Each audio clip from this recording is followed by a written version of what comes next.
Chers Saint-Philibertains, chères Saint-Philibertaines et chers amis, à ce début de la nouvelle année 2021, je suis heureux de vous présenter à mon nom personnel et au nom des élus du conseil municipal de Saint-Philibert tous nos vœux les plus chaleureux de santé, de bonheur et de réussite, qu'elles soient personnelles ou professionnelles. Depuis que je suis élu, c'est la première et la dernière fois, je l'espère, que j'ai dû me résoudre à annuler la cérémonie des vœux à la population. La crise sanitaire ne nous ayant pas laissé le choix.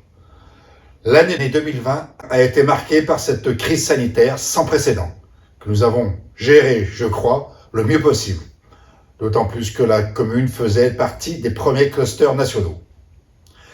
Quand je dis nous, je pense évidemment à toute l'équipe municipale, mais aussi à tous les acteurs, l'ensemble des agents municipaux, le policier municipal, le personnel médical et soignant, les secours, gendarmerie et vous, chers Saint-Philibertains, qui vous êtes montrés si solidaires et exemplaires au quotidien.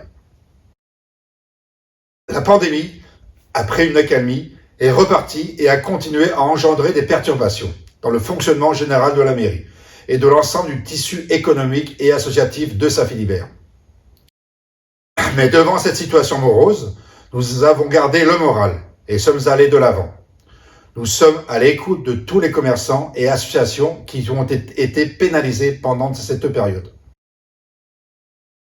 Concernant les commerces communaux, nous les avons exonérés des charges et loyers pendant les périodes de confinement.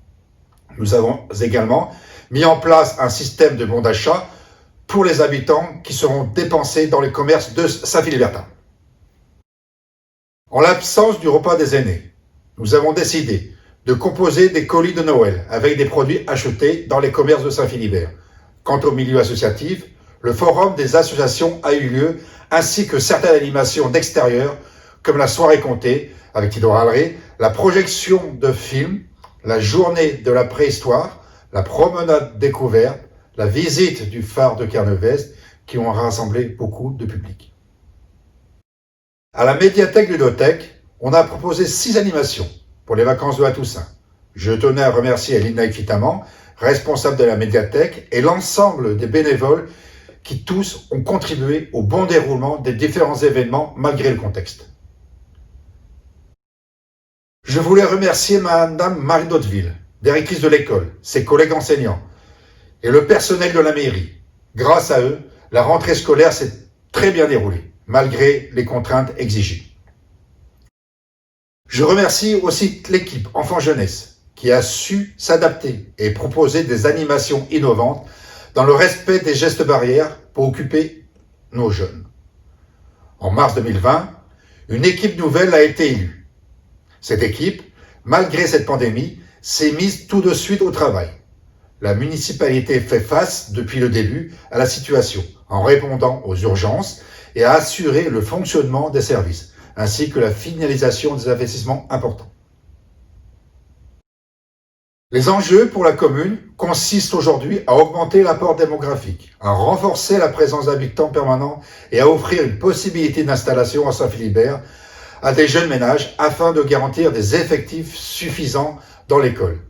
Nous aurons donc, en 2021, la satisfaction de voir aboutir plusieurs projets qui nous tenaient à cœur, tels que la réalisation de logements sociaux rue Georges Camnen, à l'emplacement de l'ancienne boulangerie, avec la réalisation de 3 logements, et de la maison Le Sauce, avec la réalisation de 7 logements. L'attribution des terrains en accession à la propriété, allée des Goélands et lotissement du Bois du Dolmen.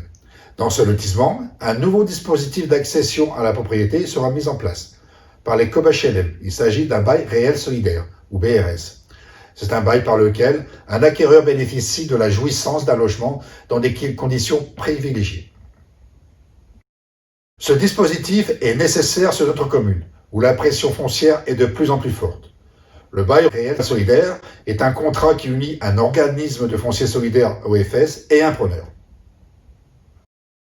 Nous avons entrepris des travaux considérables qui répondaient à une nécessité absolue pour nous garantir une qualité des eaux du littoral, surtout pour l'activité ostréicole, entretien, rénovation et changement des réseaux obsolètes ou dégradés, assainissement, eau potable, eau pluviale. obligation de mise en conformité de l'assainissement collectif. Face aux enjeux de la qualité des eaux, la commune a engagé la société B3E afin de mieux appréhender le réseau pluvial et d'avoir un outil de compréhension des actions à engager et à préciser. Un inventaire est en cours jusqu'à la fin de ce mois. La réalisation d'une chaussée à voie centrale banalisée, route de Quéant, pour donner rapidement un espace protégé de circulation aux cyclistes. Nous poursuivons l'embellissement floral de la commune. Vous pouvez constater que notre service technique municipal œuvre quotidiennement à l'embellissement de notre commune. Aires de covoiturage, ronds-points, intersections, chemins côtiers et pistes cyclables, bâtiments publics, mise en place de bancs et de tables de pique-nique, zone du Prado, etc. Un centre-bourg attractif, c'est aussi un cadre agréable, avec des entrées d'agglomération travaillées, des espaces de respiration naturelle, une circulation douce et maîtrisée, des aires de stationnement suffisants. Bien entendu, un centre attractif, c'est un centre qui invite aux échanges, aux rencontres. À nous de jouer pour entretenir ce lien social si riche qui caractérise notre commune. Des travaux importants sont aussi prévus avec la communauté de communes ACTA. La réhabilitation du réseau d'assainissement de l'impasse de l'école et de la rue Georges Camnel pour délester le poste de relevage des écoles. Travaux importants, toujours sur le réseau d'assainissement sur Ménard-Bellec, pour dévier le réseau existant et le sécuriser. Et la première tranche du début des travaux de la piste de cyclable Le Bourg-Carnavillite. La première tranche qui reliera le Kérisper aux Presses. Tous ces points sont les orientations et les grands projets qui seront mis en œuvre pour l'année 2021. Chers Saint-Philibertains et chers Saint-Philibertaines, je vous souhaite une très belle année 2021, plein d'espoir, avec le bonheur retrouvé, de vivre un quotidien apaisé et de pouvoir le partager avec celles et ceux qui vous sont chers. Je vous souhaite une très belle année 2021. Plaisamada Veloganunan, Darol.